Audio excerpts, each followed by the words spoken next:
les enfants, comment allez-vous en ce jour? En tout cas, nous allons très bien et je crois qu'on est de même pour vous. Alors, je suis très contente de vous retrouver en ce dit comme d'habitude. Et puis, comme d'habitude, je ne suis pas venue seule. J'ai toujours Tata Frédéric,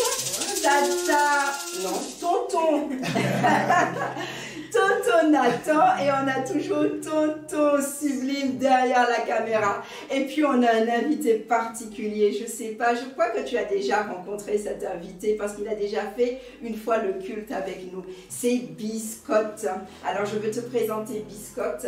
C'est le nounours que nous aimons particulièrement à l'Assemblée chrétienne de Rabat. Et c'est le nounours de l'Écodim de l'Assemblée chrétienne de Rabat. Ben, je te présente Biscotte. Biscotte, il est très gentil, il est très à l'aise et il est très content d'être avec nous et de participer à ce culte. En plus, Biscotte a la particularité d'être très sage.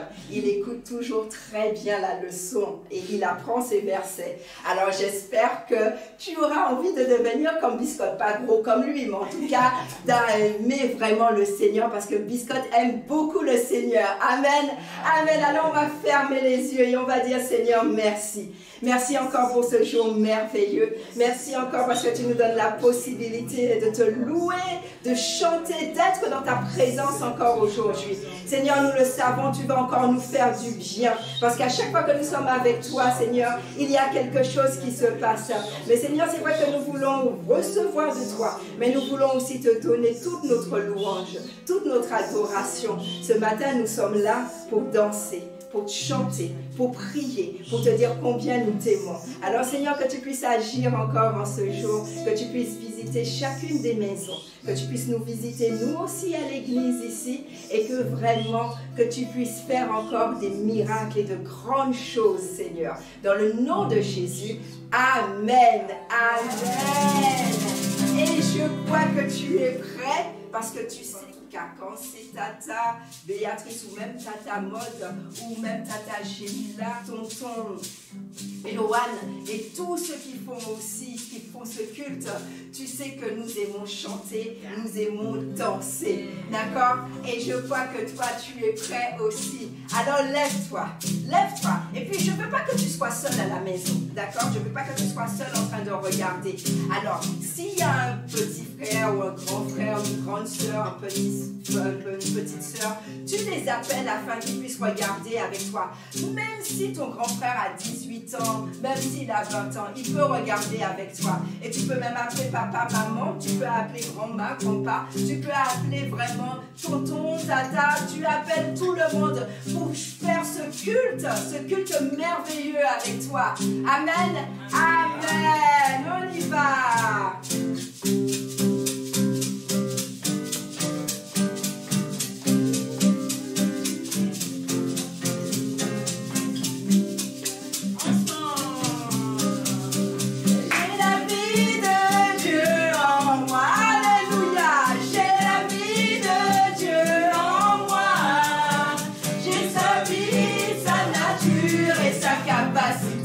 J'ai la vie de Dieu en moi.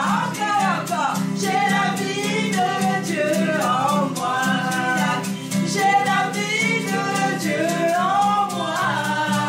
J'ai sa vie, sa nature et sa capacité. J'ai la vie de Dieu en moi. C'est-à-dire la joie. J'ai la joie de Dieu. C'est pour cela que je danse en ce matin.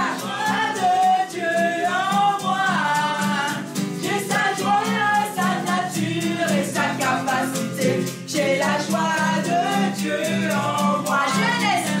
J'ai l'esprit de Dieu en moi. Ah oui, j'ai l'esprit de Dieu en moi. J'ai sa vie, sa nature et sa capacité. J'ai l'esprit de Dieu en moi. Stop. Avant que nous puissions reprendre ce chant, c'est un chant que j'aime particulièrement. Et je veux juste t'expliquer ce que tu peux réaliser. Ce chant, je suis en train de dire que tu as la vie de Dieu en toi. Tu t'imagines? Lorsque tu vois le grand Dieu, c'est lui qui a créé cette journée. C'est lui qui a créé le ciel, la terre. C'est lui qui a créé le soleil, qui a tout créé. D'accord? Ce Dieu qui est tellement puissant, qui est tellement fort. fort, qui est tellement saint, qui est tellement parfait. Tu es en train de chanter que tu as cette vie en toi. Alors tu ne peux pas rester assis tranquillement dans ton canapé. Hein? Il faut savoir que le jour où tu as dit oui au Seigneur Jésus, le jour où tu as dit Jésus, je veux vivre avec toi, je veux t'obéir, pardonne-moi de mes péchés, je veux désormais m'éloigner de tout ça et je veux être avec toi, d'accord? Le jour où tu as dit ça, tu as reçu la vie de Dieu en toi, c'est ce qu'on appelle la nouvelle naissance. Tu as reçu la vie de Dieu en toi et la vie de Dieu, tu l'as reçue avec le Saint-Esprit. Le Saint-Esprit est venu, comme j'aime le dire, le Saint-Esprit a pris ses valises et a décidé de venir habiter en toi. D'accord? Et la vie de Dieu, lorsque tu as la vie de Dieu, ça te permet de faire beaucoup de choses. Ça te permet vraiment, tu es fort parce que tu as la vie de Dieu. Tu ne peux pas avoir la vie de Dieu et être tout flagada. C'est pas possible. La vie de Dieu en toi, tu es fort. La vie de Dieu en toi, tu luttes contre le péché. Tu refuses le péché. La vie de Dieu en toi, il y a de bonnes choses. Tu as la santé. La vie de Dieu en toi. Alors tu vas reprendre ce chant, d'accord? Tu vas vraiment réaliser et tu vas danser parce que tu as la vie de Dieu. Tu n'as pas la vie de n'importe qui. Tu as la vie de Dieu. Allez! La vie de Dieu en moi. J'ai la vie de Dieu en moi. J'ai sa vie, sa nature et sa capacité. J'ai la vie de Dieu en moi. J'ai la vie de Dieu en moi. J'ai la vie de Dieu en moi. J'ai sa vie, sa nature et sa capacité. J'ai la vie de Dieu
ton papa. Alors tu vas me dire, mais oui, mais j'ai déjà un papa ici. Ah oui, j'ai déjà dit merci à mon papa ici. Mais moi, je te parle de ton papa qui est au ciel. Je te parle de ton papa céleste. Je te parle de ton papa qui est dans le ciel, qui prend soin de toi. Je te dis, c'est de ton papa dont je te parle. Alors dis-lui merci. Et le papa qui est dans le ciel, tu peux lui dire merci de t'avoir donné le papa qui est sur la terre. Ah oui, ton papa qui est dans le ciel, il est fidèle. Notre papa qui est dans le ciel, il est fidèle. Ah, il ne nous abandonne jamais. Lorsqu'il y a des problèmes, lorsqu'il y a des situations difficiles, il ne nous abandonne jamais. Jamais. Jamais. Je veux te le dire et je te le dis avec assurance parce que je l'ai déjà expérimenté, je l'ai déjà vécu. Ce ne sont pas des paroles en l'air, ce ne sont pas des choses que je te dis comme ça, ce ne sont pas des mensonges. C'est vrai parce que le Seigneur le dit dans la Bible. Est-ce que tu sais que plus de 300 fois dans la Bible il est dit ne crains pas. Ne crains pas, n'aie pas peur, parce que Dieu est avec toi. Ton papa est avec toi. Ton papa est avec toi. Il est avec toi. Il est avec toi, il ne t'abandonne pas. Il n'a pas peur. Aucune situation n'est trop difficile pour lui. Aucune situation n'est trop difficile. Ah, la Bible dit qu'aux hommes, cela est impossible. Mais à Dieu, rien n'est impossible. Est-ce que tu peux le répéter avec moi? Aux hommes, cela est impossible. Mais avec Dieu, tout est possible. Tout est possible avec Dieu. Et c'est ce que le Seigneur veut te dire ce matin. Tout est possible avec lui. Tout est possible. Toi, c'est impossible que tu le fasses. C'est impossible que même papa, maman le fasse. C'est impossible que la maîtresse le fasse. Mais avec Dieu, tout est possible. Avec Dieu, c'est possible. Ah. Impossible. Ah oui. Entre moi et le Seigneur veut le dire à un enfant ce matin. Rien ne m'est impossible. Rien ne m'est impossible. Ce que tu me demandes dans ta prière, il dit ce n'est pas impossible. Ce que tu demandes dans ta prière, ce n'est pas impossible. Il te dit cette prière que tu fais depuis des années, depuis des semaines, depuis des jours. Il dit ce n'est pas impossible. Il dit ce n'est pas impossible. Ce n'est pas impossible au Dieu Tout-Puissant. Ce n'est pas impossible pour papa. Ce n'est pas impossible pour notre papa dans le ciel. Il insiste. Il te le dit en ce matin, ce n'est pas impossible. Yahweh, rien ne t'est impossible. Ah, rien ne t'est impossible. Ah, le Seigneur te le dit en ce matin. Rien ne lui est impossible. Rien ne t'est impossible, Seigneur. Ah, tu peux agir dans la vie de cet enfant. Tu peux agir dans la vie de cet enfant. Tu peux agir dans la vie de cet enfant. Et tu le fais maintenant. Parce que rien ne t'est impossible. Rien ne t'est impossible. Rien ne t'est impossible. Ah, Seigneur, rien ne t'est impossible. Rien ne t'est impossible.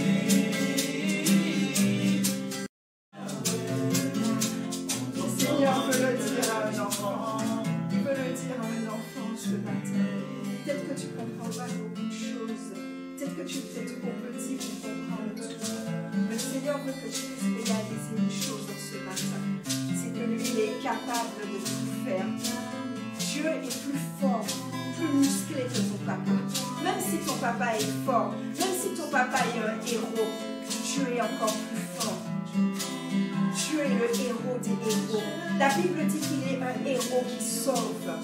Ah, Dieu est merveilleux. Il est capable de te donner ce que tu demandes. Il est capable de te sortir de cette situation. Il est capable de te guérir. Il est capable de te donner l'intelligence, la sagesse. Il est capable de te faire réussir à l'école. Tu es en train de te dire, mais c'est tellement difficile. On est encore au début de l'année, mais c'est tellement difficile. Je sens que je ne vais pas réussir. Je n'arrive pas à retenir les leçons. C'est difficile. Je te dis qu'il est capable. Il est capable de te donner l'intelligence. Il est capable de te donner la connaissance. Il est capable de te faire réussir. là où les autres échouent, il est capable de te faire réussir. Ah Seigneur, nous te disons merci. Je te dis merci Seigneur, parce que tu es tellement bon. Je sais une chose, c'est que tu aimes tellement ces enfants. Seigneur, ces enfants qui nous regardent dimanche après dimanche, tu veux leur adresser ce message particulier aujourd'hui. Tu veux encore leur dire combien tu les aimes. Le Seigneur te dit que tu es tellement précieux pour lui. Tu es comme un diamant, tu brilles. Et tu es tellement précieux pour lui. Il t'aime. Et il veut te faire du bien. Ne crois pas parce qu'il y a certains malheurs dans ta vie. Ne crois pas que c'est parce que Dieu ne t'aime pas. Le diable veut te faire croire que si telle ou telle chose t'arrive, c'est parce que Dieu ne t'aime pas. Ce n'est pas vrai. Dieu n'est pas à l'origine des malheurs. Il n'est pas à l'origine des malheurs dans ta vie. Il n'est pas à l'origine de la maladie de ta maman. Non. Au contraire, c'est celui qui vient guérir. C'est celui qui vient ramener la joie là où il y a la tristesse. Oui, c'est celui qui aime tellement qu'il a donné son Fils unique afin que nous soyons sauvés. Alors, est-ce que tu peux applaudir ce Dieu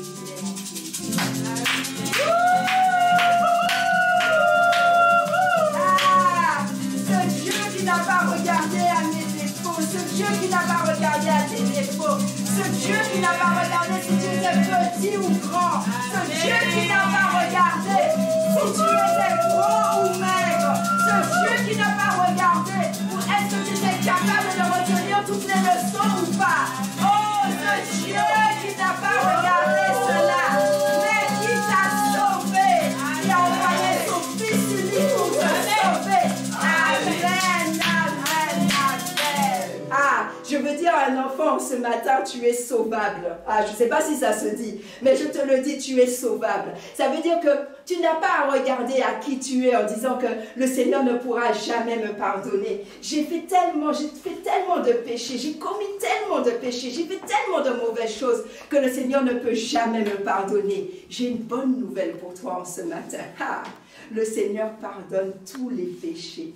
La Bible dit que même si c'est comme le cramoisi, vraiment, même si, j'ai envie de te dire, même si c'est tout noir, un noir profond, Dieu, il a envoyé son Fils unique qui est mort à la croix pour justement pouvoir effacer les péchés, effacer tous les péchés qui sont noirs, de toutes les façons, tous les péchés sont noirs.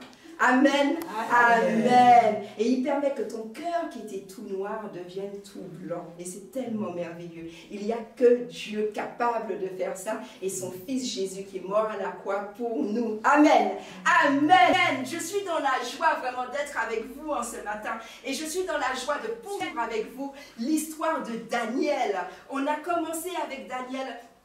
Et je vous ai expliqué que tout ce mois-ci, on va voir que l'on fait le choix de Dieu, on fait le bon choix, même si c'est très difficile, d'accord? On a vu dimanche dernier que c'était très difficile pour Daniel parce qu'il était en Juda, en Jérusalem avec sa famille et il a été enlevé pour aller à Babylone, un endroit vraiment où il y a des idoles, un endroit vraiment avec un roi qui est très très méchant, vraiment. Et on a vu que parce qu'il avait obéi au Seigneur, c'était pas facile pour lui d'obéir. C'était pas facile, mais il a obéi au Seigneur avec l'aide du Saint-Esprit. Et on a vu que parce qu'il a obéi au Seigneur, le Seigneur l'a enlevé de cette situation. En tout cas, le Seigneur a permis que vraiment il ne puisse pas manger ces viandes sacrifiées. Le Seigneur lui a donné la solution. Et c'est ce que le Seigneur veut faire avec toi. Même si tu es dans une situation tellement difficile, si tu continues à dire oui au Seigneur, il va te donner la solution. Et c'est ce que nous allons encore voir aujourd'hui. On va voir aujourd'hui que Dieu, c'est le Dieu super sage. Vraiment, il n'y a personne aussi sage que Dieu. C'est le super sage. Mais on va voir que Dieu est sage, mais ce n'est pas comme les hommes. Tu sais, les hommes, quand ils ont quelque chose, ils veulent garder pour eux. Et peut-être que toi aussi, tu es comme ça. Quand tu as un jouet, tu veux garder ce jouet pour toi. Lorsque tu as un secret, Lorsque tu connais quelque chose, tu veux garder, oui c'est bon de garder certains secrets, mais tu veux garder certaines choses pour toi. Lorsque tu as les réponses, tu veux garder pour toi. Mais on va voir que notre Dieu n'est pas ainsi. Et que dans les moments difficiles, il nous donne la sagesse dont nous avons besoin. La sagesse, c'est vraiment, on va voir que vraiment c'est... Le Seigneur va te donner la solution, c'est ça. La sagesse, ça veut dire que le Seigneur va te donner la capacité, il va te donner la solution, il va te rendre vraiment, je ne sais pas comment t'expliquer ça, mais il va vraiment faire en sorte que tu puisses aider les autres avec cette sagesse qu'il va te donner. Et c'est ça qu'on va voir avec Daniel. Alors, on revient, imagine-toi, que tu reviens, tu es dans le palais du roi Nabuchodonosor. Alors, je ne sais pas à quoi ressemble son palais, mais j'imagine que ça doit être un sacré palais. Il paraît que déjà la ville de Babylone avait des murailles de près de 100 mètres de hauteur. Donc, j'imagine que ça devait être impressionnant. Donc, j'imagine aussi que le palais du roi Nabuchodonosor devait être impressionnant. Et ce roi, il avait tout ce qu'il voulait. Hein? Il avait tout ce qu'il voulait. Mais Daniel 2, parce que là maintenant on est dans Daniel 2. Daniel 2 commence avec ce roi. Alors imagine-toi, en fait il n'arrive pas à dormir, il est troublé, il est agité. Et tu sais pourquoi il est agité? Parce qu'il a fait un songe. Il a fait un songe c'est un rêve, d'accord? Il a fait un rêve et il est troublé parce que il sent vraiment que c'est pas un rêve comme tous les jours, comme tous les rêves. Est-ce que ça t'est déjà arrivé? Moi, ça m'est déjà arrivé aussi que, eh ben, tu sais que tu as fait un rêve, mais tu sens que ce rêve, c'est pas comme les autres rêves qui te rappellent ce que tu as fait dans la journée, ou tu sens que ce rêve est différent. Et tu sens que soit ce rêve, il vient de Dieu, soit ce rêve, c'est le diable qui essaie de t'embêter. Et lui, il n'est pas bien. Il n'est pas bien par rapport à ce rêve. Mais on va voir que c'est Dieu qui lui avait donné ce rêve, ce songe. Et donc, j'imagine, oui, parce que moi j'aime beaucoup imaginer, j'imagine qu'il se lève, il est troublé, et il dit, mais il me faut l'explication de ce rêve. Parce que oui, j'ai fait ce rêve, mais il faut l'explication de ce rêve. Et tu sais, je t'ai dit que Babylone, c'est vraiment un endroit où il y avait plein d'idoles. Et bien, le roi Nabuchodonosor, en plus d'adorer les faux dieux, eh ben, avec lui, il avait plein de magiciens. Des magiciens, des devins, ça veut dire ceux qui devinent l'avenir, qui disent l'avenir. Il avait aussi des astrologues, tu sais, ceux qui regardent dans les étoiles et puis qui vont prédire tellement de choses. Et à la cour du roi, il y avait plein de personnes comme ça. Et donc le roi, qu'est-ce qu'il dit? Il a voulu tester les devins, il a voulu tester les magiciens et il a dit que non seulement il veut avoir l'interprétation du rêve, mais il ne veut pas seulement l'interprétation, il veut qu'on puisse lui rappeler le rêve qu'il a fait. Est-ce que tu t'imagines? Parce que lui, il sait que ces magiciens-là, c'est vrai qu'ils ne disent pas toujours la vérité. Et pour être sûr de ce qu'il allait dire, il a ajouté une autre condition au fait de pouvoir expliquer le rêve. Il a dit, non seulement il faut expliquer le rêve, mais il faut déjà dire qu'est-ce que j'ai rêvé. Alors imagine-toi, les magiciens ils disent, mais c'est pas possible. Les magiciens disent, il n'y a aucun homme sur la terre, c'est impossible qu'un homme puisse te dire au roi ce que tu as rêvé. Et c'est ce que nous avons chanté. C'est ce que nous avons dit pendant la louange. Ce qui est impossible aux hommes, mais on va voir que c'est possible à Dieu. Et donc les magiciens disent, mais c'est pas possible. Et c'est vrai, hein, réalise vraiment. Est-ce que par exemple, je prends une histoire, papa se réveille ce matin et puis il te dit, bon, Jonathan, est-ce que tu peux me dire ce que j'ai rêvé? Tu vas lui dire, mais papa, c'est pas possible, je ne peux pas te dire ce que toi tu as rêvé. Et ça, c'est impossible pour les hommes. Et le roi était très fâché. La Bible dit qu'il était très irrité parce que les magiciens lui ont dit que c'est pas possible. Et comme on a vu que c'était un roi qui était très méchant, très cruel, il a pris une sacrée décision. Il a dit que bon, si vous n'êtes pas capable de me dire ce dont j'ai rêvé, eh ben je vais tous vous tuer. Il a dit, si vous me dites, je vais vous couvrir de cadeaux, mais si vous ne me le dites pas, je vais vous tuer. Et le roi avait pris la décision de tuer tous les sages dans son royaume. Et on sait que Daniel et ses amis, ils étaient sages parce qu'ils avaient reçu la sagesse de Dieu. D'accord? Et donc, Daniel, il voit l'agitation, il n'était pas au courant, il se demande, mais qu'est-ce qui se passe? Parce que Daniel, là, maintenant, il est dans le palais. Il dit, qu'est-ce qui se passe? Qu'est-ce qui se passe? Et on vient lui annoncer la terrible nouvelle. On lui dit que là, on vient et on va te tuer parce que personne n'est en mesure de dire au roi ce dont il a rêvé. Et c'est là que tu vois que Daniel a la sagesse. Et vraiment, on va prier pour avoir la sagesse. N'importe quelle personne sans sagesse aurait commencé à paniquer, dire je vais mourir, je vais mourir, je vais mourir. Mais la Bible nous dit que non. Vraiment, Daniel, lui, il était calme, il était sage, il était prudent, il était sensé. Et tout de suite, le Seigneur lui a soufflé. Tu te souviens qu'on a vu que lorsqu'on est obéissant, lorsqu'on est avec le Seigneur nous donne toujours la solution. Et c'est ça la sagesse. Le Seigneur nous donne toujours la solution. Il nous révèle toujours les choses. Il nous parle. Et donc, il a senti dans son cœur, Daniel, qu'il fallait qu'il aille voir le roi et qu'il demande encore un délai au roi. Et c'est ce qu'il est allé faire. Il est allé voir le roi. Il a dit, accorde-nous encore un peu de temps et on viendra te révéler le rêve que tu as fait. Et Daniel, d'après toi, qu'est-ce qu'il est allé faire? Est-ce qu'il est allé s'asseoir et puis il a attendu comme ça? Non, il n'est pas allé s'asseoir, il a attendu comme ça. La Bible nous dit qu'il est allé prier. Il a informé ses 3 amis et ils sont allés prier. Ils sont allés prier. Et tu dois te dire, mais oh là là, et qu'est-ce qu'ils disent dans leur prière?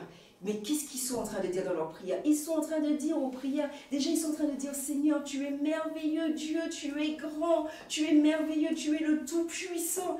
Et accorde la signification, donne-nous la signification pour que tes enfants ne puissent pas périr, pour que tes enfants ne puissent pas mourir. Et j'imagine que Daniel, soit il est allé se coucher, je ne sais pas exactement comment le Seigneur a révélé, mais figure-toi que le Seigneur lui a du début à la fin, tout le rêve. Et non seulement le Seigneur lui a révélé le rêve, mais lui a en plus donné l'explication. Est-ce que tu te rends compte quand notre Dieu, il est merveilleux?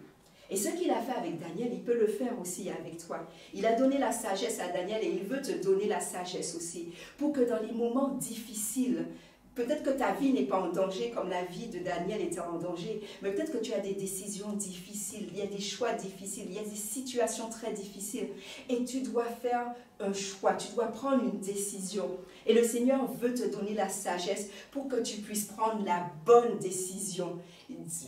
Daniel, lui, il a pris la bonne décision de prier et le Seigneur lui a donné la révélation de ce. Et Daniel, tout content, j'imagine qu'il arrive auprès de ce roi et il dit au roi, oui, il a la signification. Et il a, tu sais, Daniel, c'était un homme qui était très, très attaché à Dieu. Et il n'a pas dit, c'est moi qui ai eu. Il n'a pas dit, c'est moi qui ai eu cette révélation, c'est moi qui ai deviné. Tu sais qui est-ce qu'il a mis en premier? Il a dit Dieu. Il a dit que c'est Dieu qui lui a donné la révélation. C'est comme des fois, tu sais, on aime se vanter. Hein, on aime se vanter, ce n'est pas toi qui as fait la chose, mais tu dis oui que c'est moi, pour qu'on puisse t'apprécier, pour pouvoir te vanter. Et Daniel n'était pas du tout comme ça, il n'a pas voulu que ce soit lui qui reçoive les acclamations, il a voulu que ce soit son Dieu. Et donc il a bien dit à Nebuchadnezzar que c'est son Dieu qui lui a donné la révélation de ce rêve. C'est ce qu'il a dit à Nebuchadnezzar. Il a dit que, on va lire, je veux juste lire avec vous dans Daniel 2 à partir du verset 27. Daniel répondit en présence du roi et dit, « Ce que le roi demande est un secret, que les sages, les astrologues, les magiciens et les devins ne sont pas capables de découvrir au roi. » Il dit que c'est un secret, personne sur la terre n'est capable, d'accord? Mais il y a dans les cieux un Dieu qui révèle les secrets, et qui a fait connaître au roi Nebuchadnezzar ce qui arrivera dans la suite des temps. Et Dieu sait tout. Et d'ailleurs, c'est Dieu qui a donné ce rêve, ce songe à Nebuchadnezzar. Mais il faut savoir que Dieu, il sait tout. Il sait tout. Il est tout puissant. Donc, il n'y a rien que Dieu ne puisse pas révéler parce qu'il sait tout. Il sait même ce que tu fais en cachette. Il sait ce que tu fais dans le secret. Dieu est partout, même si tu ne le vois pas. Et il sait tout. Et il est capable de révéler tout ce qui se fait même en cachette. Il est capable de révéler les secrets. C'est pour cela qu'il ne faut pas faire les mauvaises choses en cachette. Parce que Dieu peut révéler. Peut-être que papa et maman ne te voient pas. Peut-être que la maîtresse ne te voit pas. Ben Dieu, il te voit. Et il est capable de révéler ça à maman et papa dans un rêve. Tu t'imagines dans quelle situation tu seras? Donc il sait tout. Et ce que moi j'aime beaucoup avec Daniel, et je veux que tu sois aussi ainsi, et le Seigneur veut que tu sois ainsi. Ça veut dire que tu ne dises pas que c'est moi qui ai fait ça, c'est moi. Si je suis fort, c'est moi. Si je suis capable de résoudre ce problème, si je réussis à l'école, c'est moi. Si je suis le plus gentil, c'est moi. Non, il faut que tu réalises que si tu es comme ça, si tu réussis à l'école, si tu es un bon garçon, si tu es une bonne fille, c'est Dieu. Tout vient de Dieu. Tout vient de Dieu. Si papa et maman ont du travail, de l'argent, c'est Dieu. D'accord? Et c'est ce que Daniel a voulu montrer au roi, que ce n'était pas que lui, Daniel, il n'avait rien d'exceptionnel. C'était un homme comme tous les hommes, fait de chair avec 2 mains, 2 pieds, 2 yeux, un nez. Il était normal, mais que c'était le Dieu qui servait et le Dieu qui l'obéissait, même dans les situations difficiles. C'est ce Dieu qui venait lui révéler les secrets. Et il a dit le rêve. Alors, je ne vais pas rentrer dans les détails avec toi parce que c'est vrai que ça peut être difficile. Mais il explique vraiment. En fait, le rêve expliquait vraiment à Nebuchadnezzar ce qui allait se passer par la suite. Et en fait, il lui explique que, en fait, dans son rêve, il y avait une grande statue. Une très très grande statue. Mais cette statue avait une particularité, d'accord? Cette statue avait vraiment une particularité. Ça veut dire qu'elle était fabriquée avec différents matériaux, d'accord? Ce n'était pas les mêmes matériaux. Et ils disent que dans cette statue, la tête déjà était en or. Là, tu connais l'or. La tête de cette statue était en or. Et il explique que alors, on va voir, et que cette statue, elle était immense et elle était debout. Elle était debout devant le roi. Et son aspect était terrible, terrible, terrible. Et il dit, la tête de cette statue était d'or pur, pas de l'or mélangé, pas du plaqué or, de l'or pur. Et il dit que sa poitrine, ça veut dire là, et ses bras étaient d'argent, que son ventre et ses cuisses étaient d'airain, et que ses jambes étaient de fer, et que les pieds, c'était un mélange de fer et un mélange d'argile. C'était une statue très particulière. Et ça ne s'arrête pas là. Il y a quelque chose de particulier encore qui s'est passé. On nous dit qu'il y a une pierre qui est sortie, qui a été décrochée, qui est sortie là. Et que cette pierre a frappé la statue. Et que la statue est entièrement détruite. Et que cette pierre est devenue comme une montagne par la suite. Et que cette pierre était puissante. Je ne vais pas rentrer dans toutes les explications avec toi. Mais juste te dire que dans l'explication que Daniel a donnée au roi, il a montré au roi que la tête qui était en or représentait le roi. Et on va voir que ça vraiment s'est monté dans la tête du roi. Quand on va voir la prochaine leçon, on va voir aussi que ça s'est monté vraiment dans la tête du roi. Dans d'autres leçons. Peut-être pas dimanche dernier, mais un autre dimanche. On va voir, c'est monté vraiment dans la tête du roi. D'accord? Parce qu'on avait dit que c'est la tête de cette statue qui était en or pur, c'était le roi Nebuchadnezzar. Et puis, quelque chose que tu dois comprendre aussi, c'est que toutes les différentes parties de ce corps, ça représente plusieurs royaumes, des grands royaumes ou des petits royaumes. Et cette pierre qui est venue, cette pierre qui est venue et qui a détruit vraiment tout ce royaume des hommes et qui est devenue comme une montagne et qui est devenue puissante, en fait, ça représente Jésus. Et c'est Jésus qui va venir pour vraiment détruire le royaume des méchants, pour vraiment détruire tous ces méchants et qui va venir régner. Et c'était ça la signification du rêve. Et lorsque Nebuchadnezzar il a reçu cette signification, il a vu que non seulement Daniel était capable de dire ce dont il avait rêvé, était capable de donner l'explication, Hein? Et que Daniel en plus lui a dit que ce n'était pas lui qui avait reçu ça, c'est qui avait eu ça comme ça, que c'était son Dieu qui le lui avait donné. Et bien Nebuchadnezzar a trouvé, il a dit que ce Dieu est merveilleux, il a dit que ce Dieu est grand et il est puissant. Et on va voir par la suite qu'est-ce qui s'est passé, parce que Nebuchadnezzar, c'est un roi qui oublie, c'est un roi qui est très orgueilleux. Hein? Et on va voir par la suite qu'est-ce qui s'est passé. Je veux vraiment que tu puisses retenir que Dieu, il sait tout.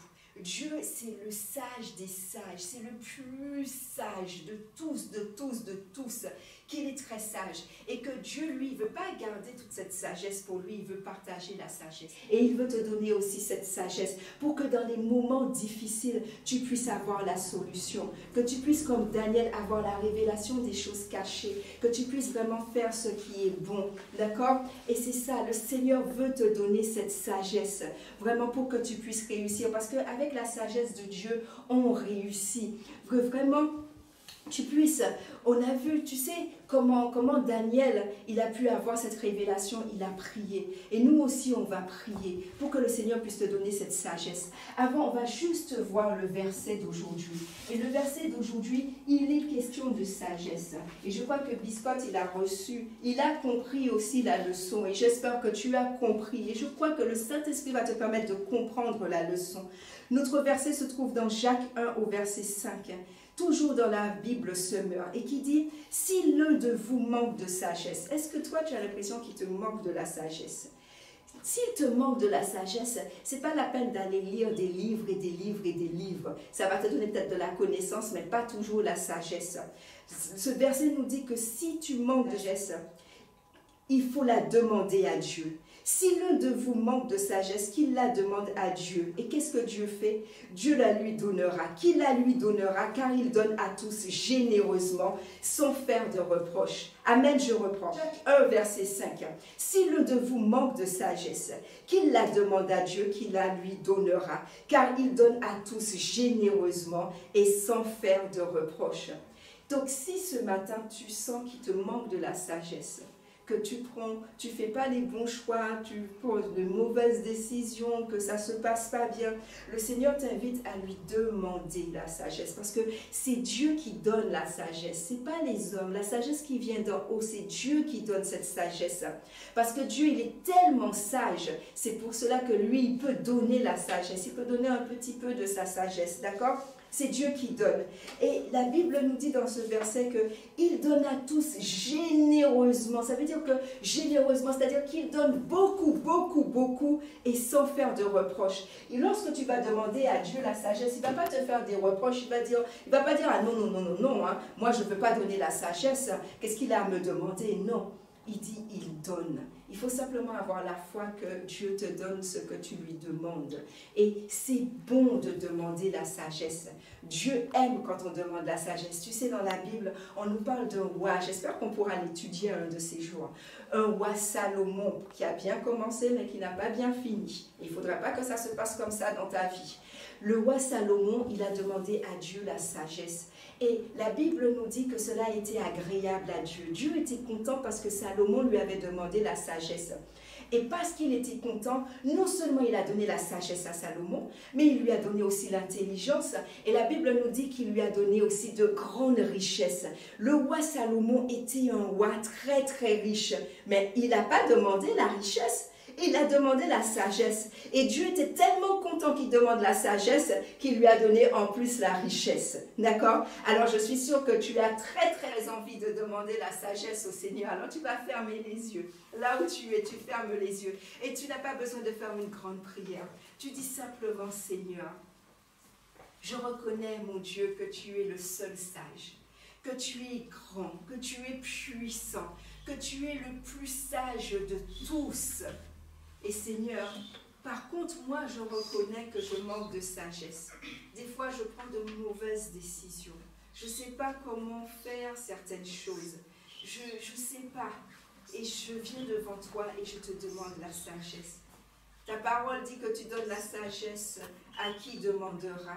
Que tu donnes la sagesse généreusement et tu donnes sans reproche. Alors, Seigneur, ce matin, alors que je te demande cette sagesse, je crois que je la reçois. Et que dorénavant, Lorsque je serai devant des exercices difficiles, par la sagesse, tu me permettras de trouver la solution. Lorsque j'aurai certaines paroles à dire à mon camarade qui souffre, par la sagesse, tu me donneras les paroles qu'il faut. Lorsque j'aurai des décisions difficiles à prendre, par la sagesse, tu me permettras de prendre la bonne décision.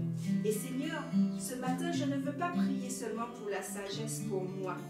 Je vais prier pour la sagesse pour mes parents. Alors, est-ce que tu peux prier pour la sagesse de tes parents? Est-ce que tu peux dire, Seigneur, donne la sagesse à papa et maman. Donne la sagesse aussi aux monitrices. Donne la sagesse aussi aux pasteurs. Donne la sagesse aussi à ma maîtresse. Donne la sagesse aussi à mes camarades. Donne la sagesse à tous les parents. Parce qu'ils ont des décisions difficiles à prendre chaque jour. Ils ont des choses difficiles à faire chaque jour. Et sans la sagesse, ce n'est pas possible. Ah Seigneur, je crois que tu donnes la sagesse aux parents en ce matin. Que tu donnes la sagesse aux enfants en ce matin. Que tu donnes la sagesse aux pasteurs en ce matin. Que tu donnes la sagesse aux tontons et aux tatas en ce matin.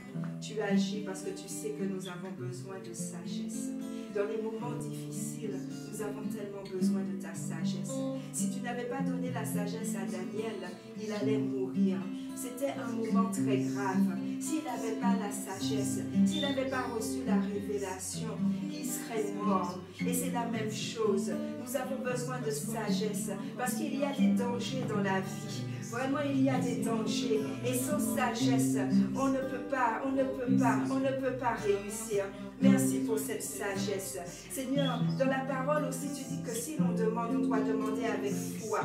Et Seigneur, ce matin, nous demandons cette sagesse avec foi. Seigneur, ce matin, je demande la sagesse pour les enfants avec foi. Je demande la sagesse pour mes enfants avec foi. Je demande la sagesse pour tous les enfants de l'Écodim avec foi. Pour tous les enfants qui nous regardent encore en ce jour, je demande la sagesse. Seigneur, que tu puisses les remplir de sagesse. Que l'enfant puisse arrêter de boire parce qu'on lui a tellement dit qu'il est bête. Qu'il puisse arrêter de boire qu'il est bête. Non, tu lui donnes la sagesse en ce matin. Ce n'est pas parce qu'il n'a pas réussi à faire cet exercice ou à prendre la leçon. Mais Seigneur, tu lui donnes la sagesse qu'il faut. Tu lui donnes la sagesse qu'il faut, Seigneur. Seigneur, pour qu'il puisse marcher avec toi. Pour qu'il puisse être toujours obéissant. Pour qu'il puisse être agréable. Et Seigneur, je crois qu'en plus de la sagesse que tu donnes à chacun des enfants, aux parents, Seigneur, tu fais comme le roi Salomon. Tu rajoutes encore quelque chose. Tu rajoutes encore la richesse. Tu rajoutes encore d'autres cadeaux, d'autres bienfaits. Dans le nom de Jésus. Amen. Amen. Merci Seigneur. Merci Seigneur. Nous arrivons à la fin de ce culte et nous voulons chanter une dernière fois avant de se quitter parce que le Seigneur nous a donné la sagesse. Oh! Il nous a donné la sagesse. Il nous a donné la sagesse. Je ne sais pas si on peut changer ce chant. On dit quand l'Esprit de Dieu habite en moi, je danse comme David. Est-ce qu'on ne peut pas dire que lorsque la sagesse de Dieu est en moi, on peut faire quelque chose avec sagesse? Je ne sais pas. On va essayer? D'accord, on va essayer. Ah, je suis sage. Quand l'Esprit de Dieu habite en moi, je suis sage comme Daniel. Ou je suis sage comme Daniel. Je suis sage comme Daniel. Je suis sage comme Daniel. Ah, j'aime ce chant. On va le reprendre. Vraiment la façon dont ta dame, vraiment la changer. Je suis sage comme Daniel. Quand l'Esprit de Dieu habite en moi, je suis sage comme Daniel. Je suis sage comme Daniel. Je suis sage comme Daniel. Oh, alléluia.